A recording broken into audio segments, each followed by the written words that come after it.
everyone. Good morning. Welcome to Unity Church of Sun Lakes. I'm Reverend Jeanne MacLaughlin.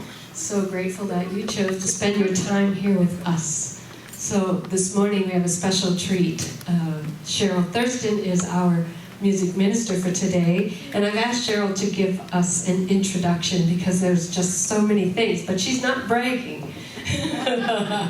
But I wanted you guys to know that she is a local artist and she's in the valley performing, and I wanted you to know where you could find her, so I've asked her to share those things. Help me welcome Cheryl Thurston. Thank you. Well, it's so nice to be back here at Unity. I really miss Unity and all the fabulous people and all the friendly people here. It's great to be back, and I do play locally around here, actually in Sun Lakes, at Palo Verde Country Club. Every Thursday I've got a band there, and then Saturday I'm by myself just doing a single. And Voodoo Daddies on Fridays, and the Arizona Classic Jazz Society. I've got a vintage jazz band playing, a 7-piece band, and that should be quite fun. And Helen's in charge of that festival. Oh. Yay, Helen! So enough of me, and we'll go on with a song about God.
Many the paths winding their way to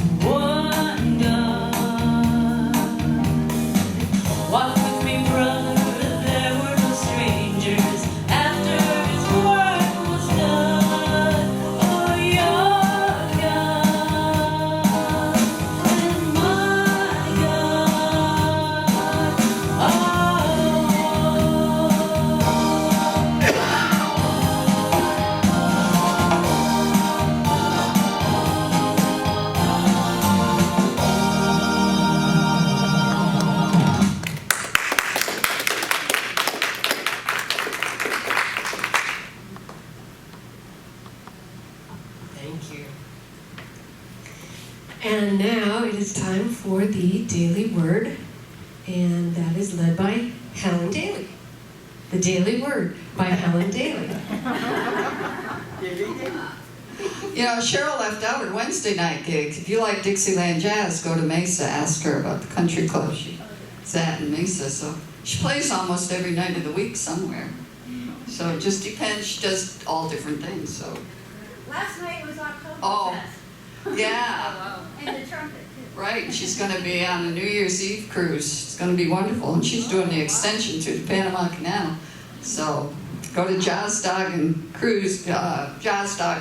Tours if you want to cruise for New Year's. Leaves from San Diego, so you don't even really have to fly if you don't want to. Today's message is joy.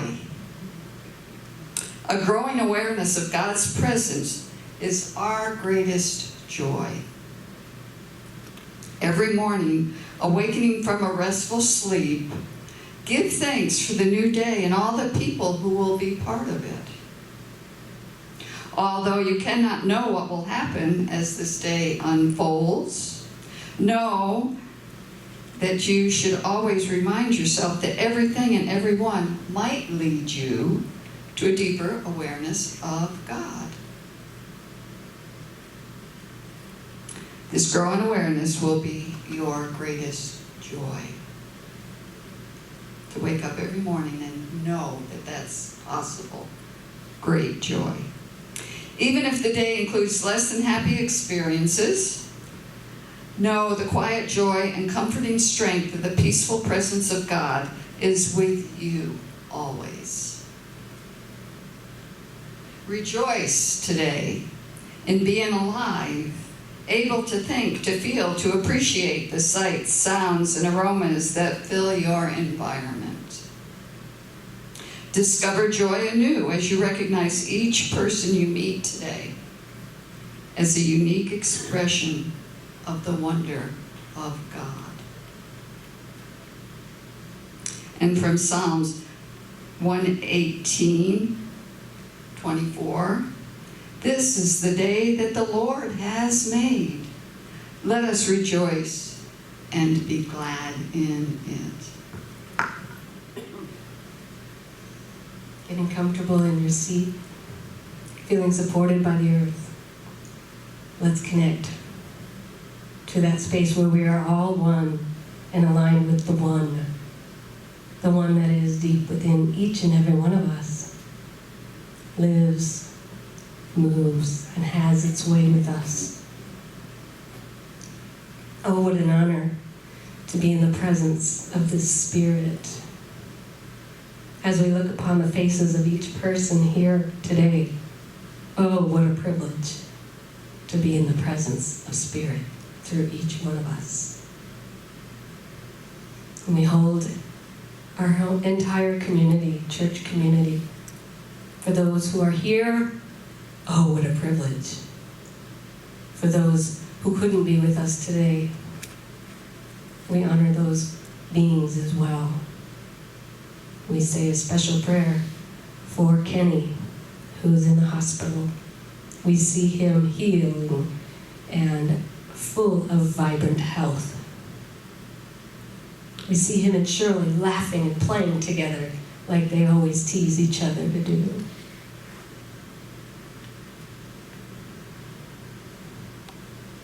Tony's going to talk about another one of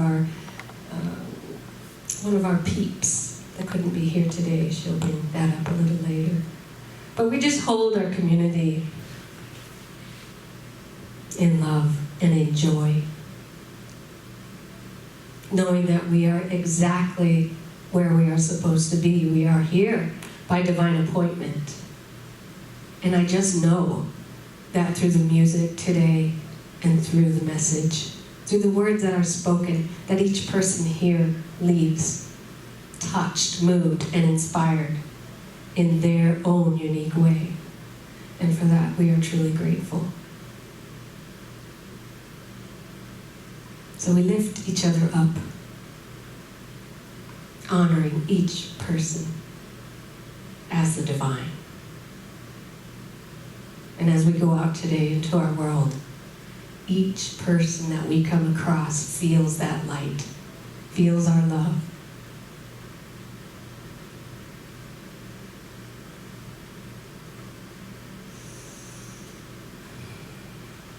And we honor that divine within us that knows what we don't know.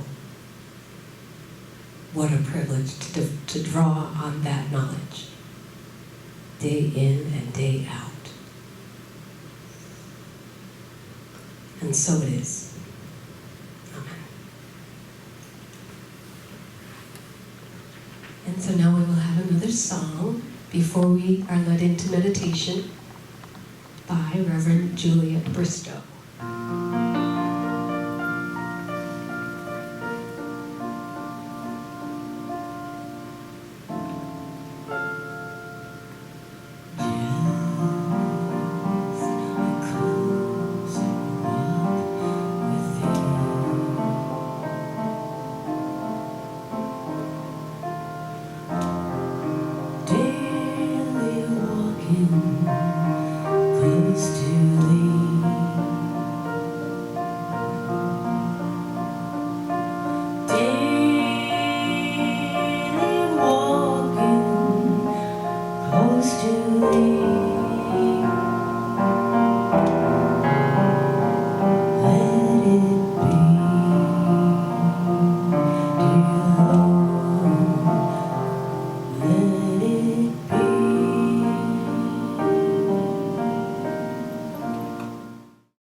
We are so blessed. We are so blessed. Just think of this beautiful day. And just think of that. And like when you woke up in the morning and looked all about you, and you said to yourself, I am so blessed. Now just relax in that blessing that you are, that you have all about you. Relax in it and enjoy it. It's yours. It's given to you because of you. Oh, just let it be. Let yourself be filled with it. It's almost like you could feel the glory of it as it fills you. The top of your head to your tips of your toes. And as you do that, you can also feel this room being filled with that blessing. Because it is a blessing to be here with all these loved ones, these loved beings that you know so well and are so dear to you. Let's open our hearts to more to come to this blessed place and enjoy these beautiful days with us, these beautiful blessed days with us. Let's see the doors open, the beautiful loving beings walking through and filling the chairs. Each one in their heart knows that they are blessed. Each one will be the same as they wake up in the morning, feeling that blessing.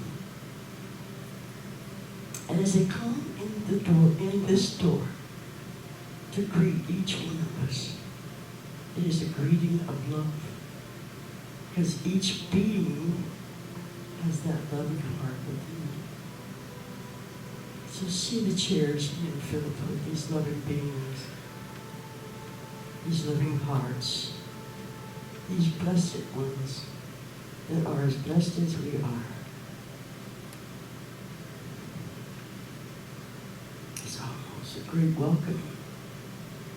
It's almost like a great reminder of this togetherness, this oneness that we all are. And we're sharing it. We're sharing it. Only if it's in this hour. We carry it with us for the rest of the day, for the rest of the week, because we know we've been touched. with the blessing of each one. And so it is, and let yourself be filled with it. Let the room be filled with it. Let each chair be filled with it.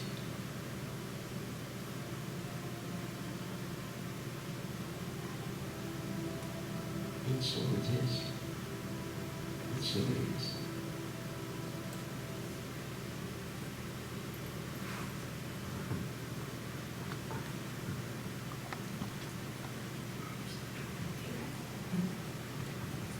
And now we have a special treat. We get to hear Vera sing with us today, sing for us today.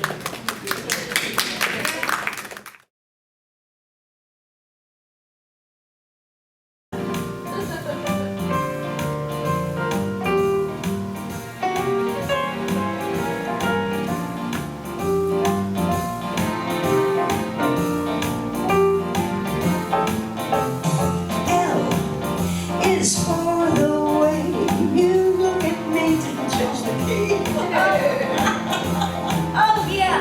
Okay, let's start at the beginning.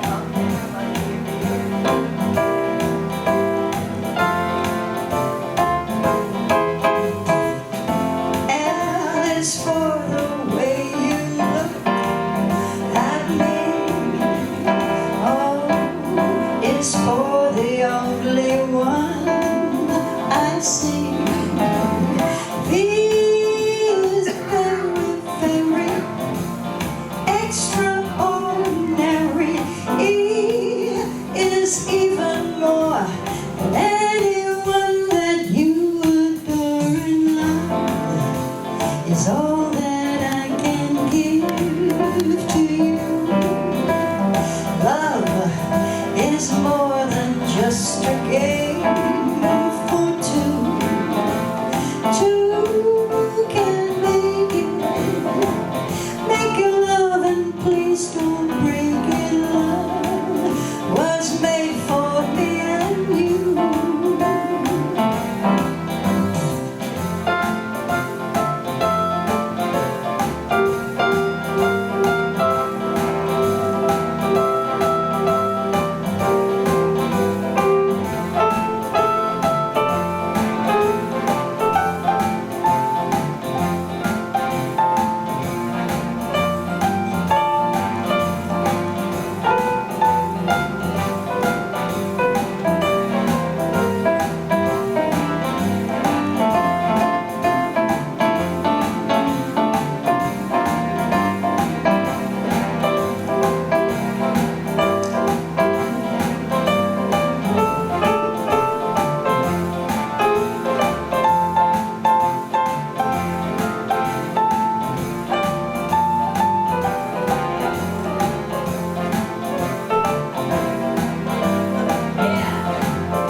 Just a game for two.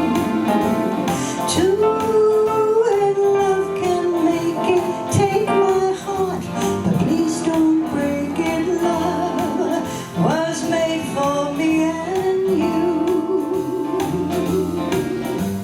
Love was made for me and you.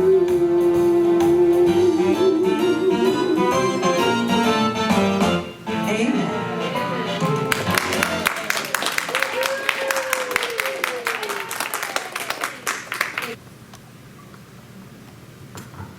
And now let's recite the Lord's Prayer together. Heavenly Source, Thou who art everywhere, hallowed be Thy name, or Thy vibration. Thy kingdom come, Thy will be done, here, now, and forevermore. Fill us with the power of thy mercy, and free us from the fritters with which we bind each other. Lead us out of temptation, free us from ourselves, and give us the strength to be at one with thee. Teach us the true power of forgiveness. May this holy moment be the ground from which our future actions grow. Amen.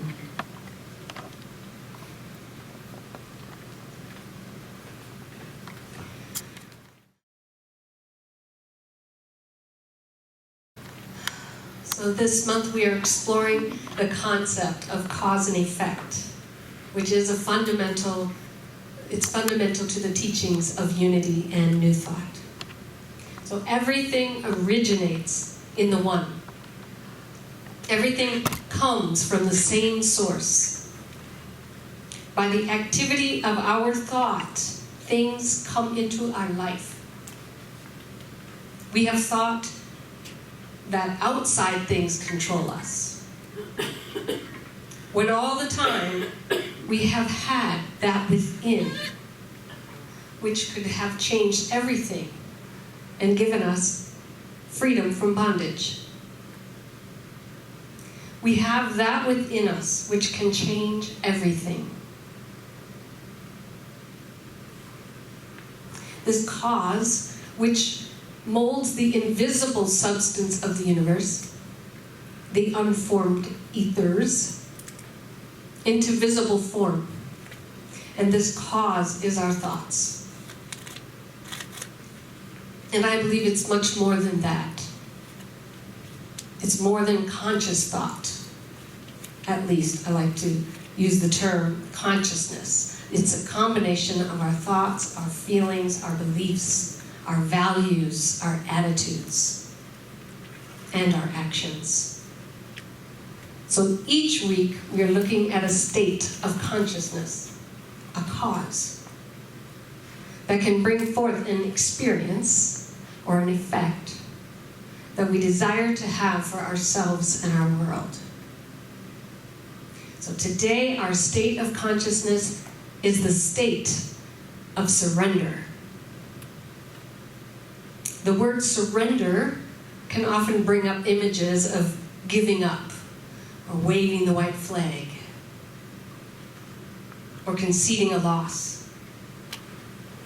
It sounds like an act that is extremely disempowering. But au contraire, my friends, au contraire. Today, I want us to see the word in a whole new light as we delve into how the consciousness of surrender is really a launching pad for us to soar into a greater degree of livingness. If I don't mean white flags or giving up or conceding, then what do I mean?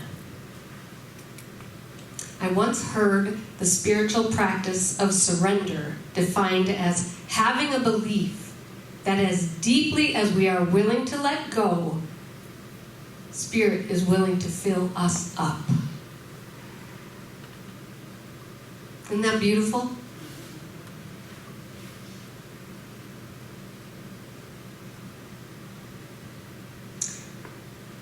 So it's a spiritual practice. Having a belief that as deeply as I am willing to let go, Spirit is willing to fill me back up. So if you want to know if you have mastered this spiritual practice, you can use this test. So right now, I want you each to take a deep breath. And now completely empty your lungs. And hold it out. Don't breathe in. Hold it out. Hold it out. Keep it out. And now breathe. Were any of you afraid that you wouldn't have more air? No. So that means that you have completely and totally surrendered to breathing. So do you have that same kind of certainty that as deeply as you are willing to let go, that Spirit is willing to keep filling you up? So if not, you're in the right place this morning. So this week was my last week before I leave for a 2-week vacation. I'm going to Peru. So Murphy's Law has it, my workload is tremendous the week before I go on vacation. But because I'm talking about surrendering, I've told you many times that no matter what I talk about on Sunday morning, it shows up in my clearing. And so what was I supposed to do? I was supposed to surrender, because that's what I'm talking about. Tony knows this. It's magical. How many of you experienced surrendering, having to surrender this week? I'm curious. Okay, good. Good. So I had to put my words into action. So the idea of embracing the unknown, being willing to be in a place of not knowing, in a place of not being able to figure it all out, not predicting, not manipulating, and not controlling the outcome. So first, I want to explore this idea of surrender by looking at a biblical story. Many of you know that the last class I finished was the metaphysical interpretation of the Hebrew Bible. Loved it. I loved that class.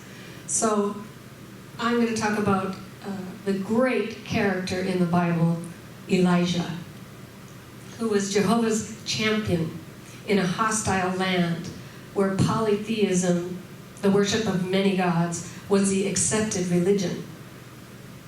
Against overwhelming odds, he had slain hundreds of prophets of Baal, bringing down upon his head the wrath of Queen Jezebel. So Elijah fled for his life. Discouraged, tired, downhearted, he sat down under a juniper tree and he cried out, "It is enough now. O Jehovah, take my life away."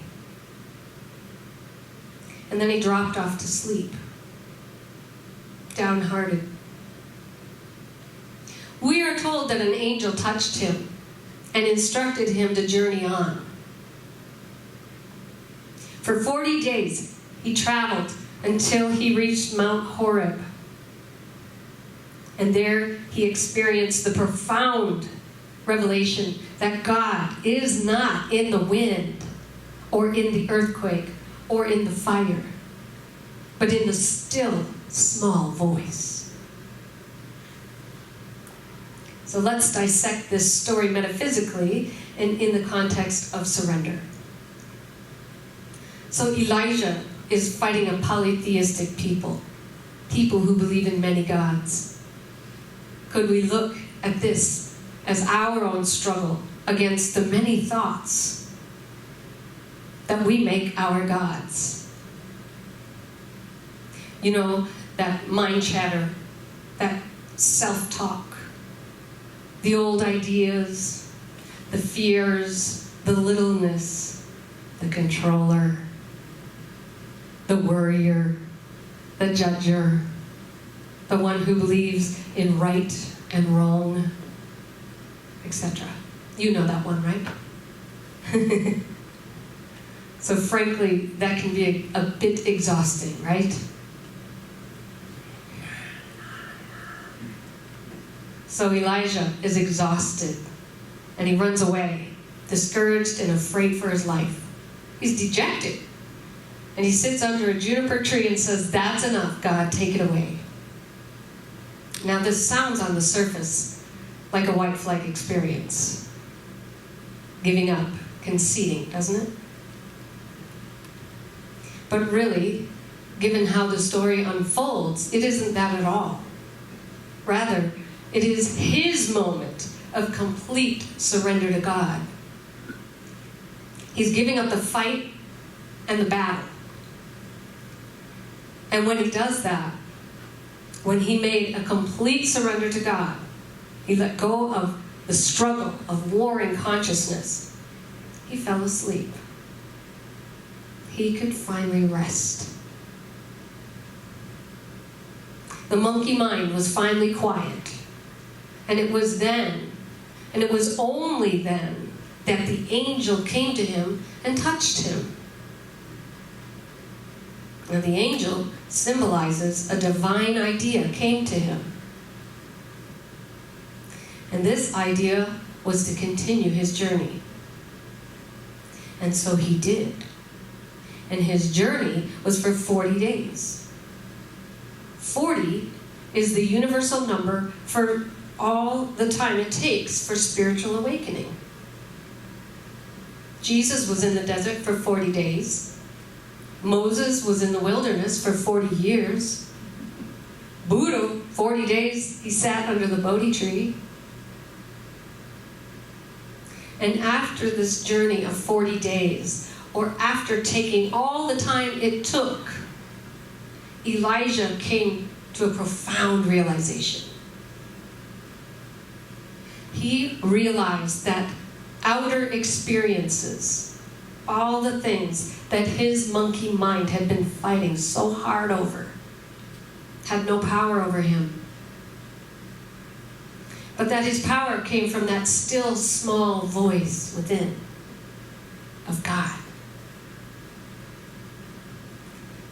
So this is a wonderful illustration of the power of ceasing the battle, the struggle, by getting quiet and being willing to listen. Listen for that still small voice. It is the voice of God within us. And when we surrender to that still small voice, we are really surrendering to the will of God. Perhaps we are afraid of this surrender. Perhaps we are afraid to say the prayer, "Thy will be done." Perhaps we're hanging on to an old belief that it means we won't get what we want. That we'll have to live some boring religious life, or that we'll have to sacrifice and to struggle. So I'm asking you to see this differently today.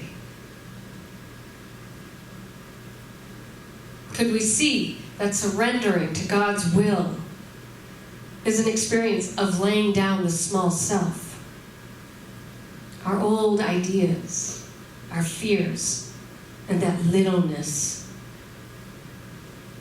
the warring factions in our mind? Could we see it as a willingness to step into the unknown, the greater, the higher self's expression, which is never fully revealed until the moment it is revealed?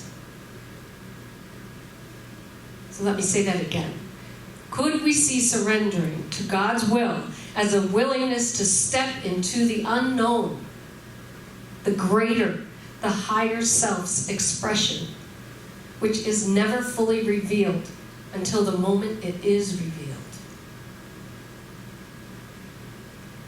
Could we see surrendering to God's will as willing to lay down all that we think we know to the one who knows beyond what we see?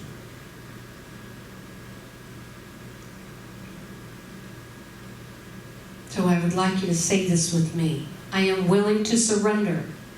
I am willing to surrender All that I think I know. all that I think I know To all that knows. to all that knows beyond what I see. Thank you.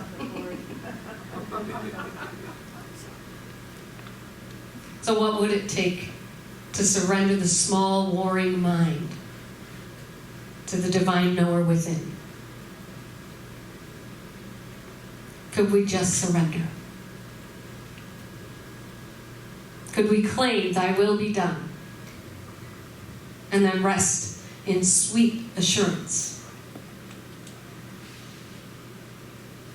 We can do this more and more as we begin to really trust that God's will is for good. The nature of God, the will of God, and the power of God are one and the same. How many countless millions of people through endless generations has misinterpreted this will of God and thought that it meant limitation and suffering. I'll give you an example. I went and got a pedicure last week. I was the only person in there. And this adorable little lady, stocky little lady from Germany came in. And my sister's in Germany, you know, so I was immediately all over that little lady. And she lives in Sun Lakes.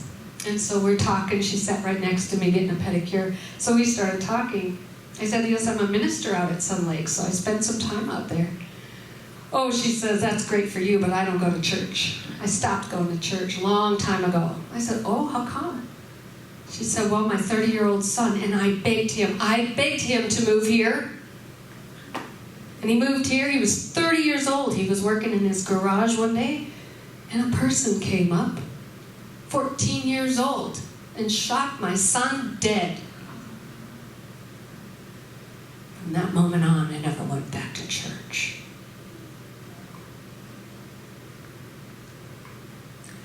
What did she make God's will be done mean?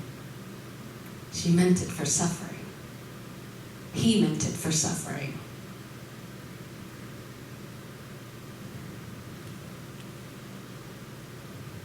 That was last week. This week, I got the privilege to be a minister at my job in corporate America, working with another soul, beautiful woman I've worked with for years. She's very upset because her boss died of COVID suddenly, young man with young children, and her coworker, who's the only person in the office with her because of COVID, most of us don't work in the office, he was killed a day later. Motorcycle accident. She said, God was my buddy up until now. I will not talk to God. I'm done. And so we had a really wonderful talk. And in the end, I said, you know, we do have a choice. And your boys chose to go. And she said, you know, I died when I was 6. I had a choice. So I'm not just mad at God, I'm mad at them because they chose to leave. But it's easy to blame God. Oh, it was God's will. Hear me. The nature of God is demonstrated when it is understood. It is proved when it is known.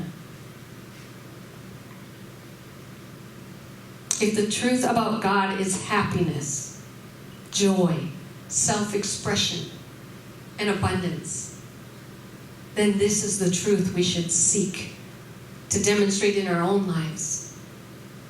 The will of Spirit is goodness, peace, mercy, justice, and truth. It is conscious union with God. So surrendering means having a belief that as deeply as you are willing to let go, Spirit is willing to fill you up. And when you truly surrender to that divine will, then we get to soar in the most glorious ways.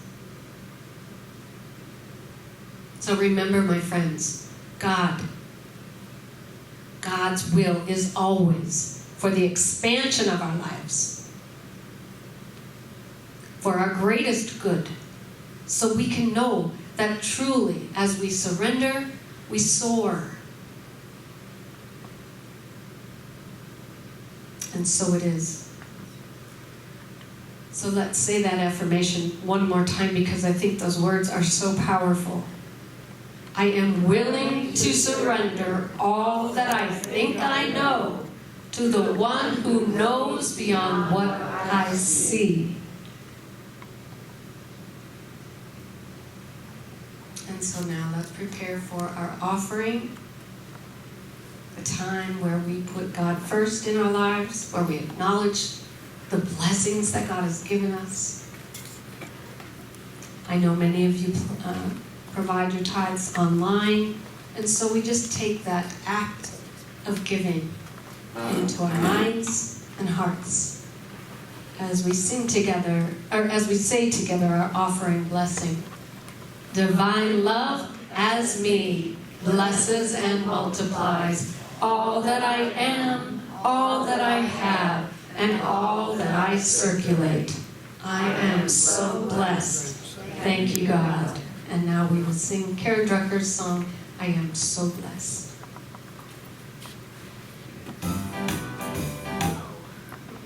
A little more zicky. Go ahead.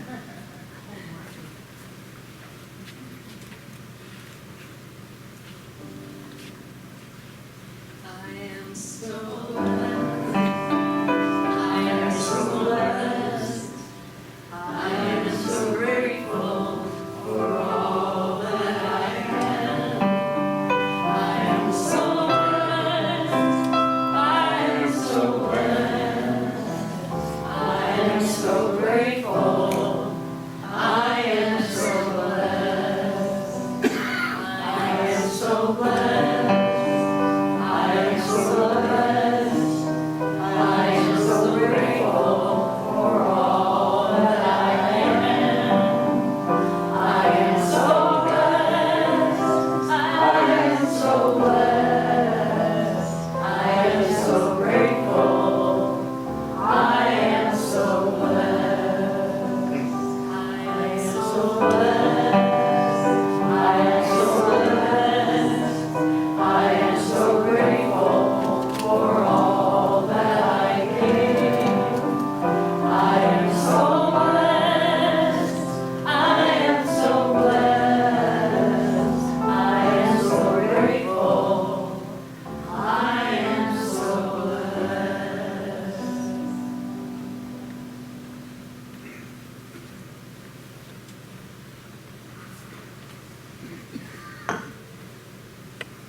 And now we say our offering of gratitude.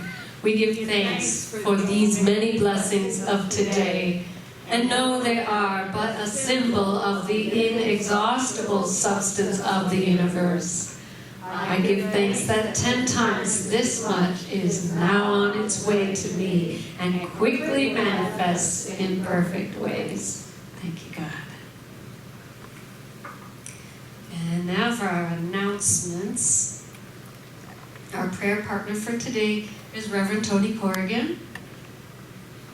We also have a prayer box in the back that you can fill out your prayer requests, and they will be sent to Silent Unity and prayed for 30 days. We have our board meeting today after the service. So if anybody's welcome to come to the board meeting. If you have any suggestions for us, we're open book. Our guest speaker next week, as I will be away now for 2 weeks, our guest speaker is going to be Reverend Catherine McDowell. And the week after that is Reverend Tony Corrigan. Our musician next week will be Kay Davis. We're going to resume our membership classes on November 7th. Our prayer team meets on Wednesdays at 10 a.m. with Reverend Julia Norton leading that. Reiki meets every Tuesday at 9:30, and it's in person now as well as on Zoom. Yes? A2. A2. Doing A2 at Cottonwood. We still have about 3 openings for the volunteering for the Andre House on December 12th from 3 to 7 p.m. And do we have anyone else that has announcements? Betty, of course. Our explorers extraordinaire. Thank you. I cannot believe that only one other person wants to go on our trip to visit the United Food Bank this coming Friday and eat lunch at Eggington's. Are you guys reading your emails? We're going to be lonesome, but we're going to go. Thank you. else have any other announcements? Oh, yes. I would like to share that Chris Erbo has just been diagnosed with breast cancer, and so she would welcome and be grateful for your prayers, and we turned her name in for Silent Unity, and so she may be having a mastectomy. She's 94 years old, and so they're doing all kinds of tests on her to make sure that that is something that she can do. And I also want to let you all know that Kenny Reinhart is in the hospital. He has a tumor on the brain, and they were going to do surgery this morning. Shirley called yesterday, and it was all very sudden. He went to the hospital, and they decided the very next day, which would be right now, he would be in surgery, but they decided to put the surgery off because he's had so many heart issues. So they're looking at their options right now. So please hold Kenny and Shirley in your prayers, seeing them conquering this mountain. And they've asked for your prayers, and I know that we're a very powerful group, and so do they know that we've got their backs. Anything else? All right, let's all stand and say the prayer for protection together, and then Cheryl will close out with a very fun song. The light of God surrounds us. I am the light of God. The love of God enfolds us. I am the love of God. The power of God protects us. I am the power of God. And the presence of God watches over us. I am the presence of God. Wherever we are, God is, and all is well.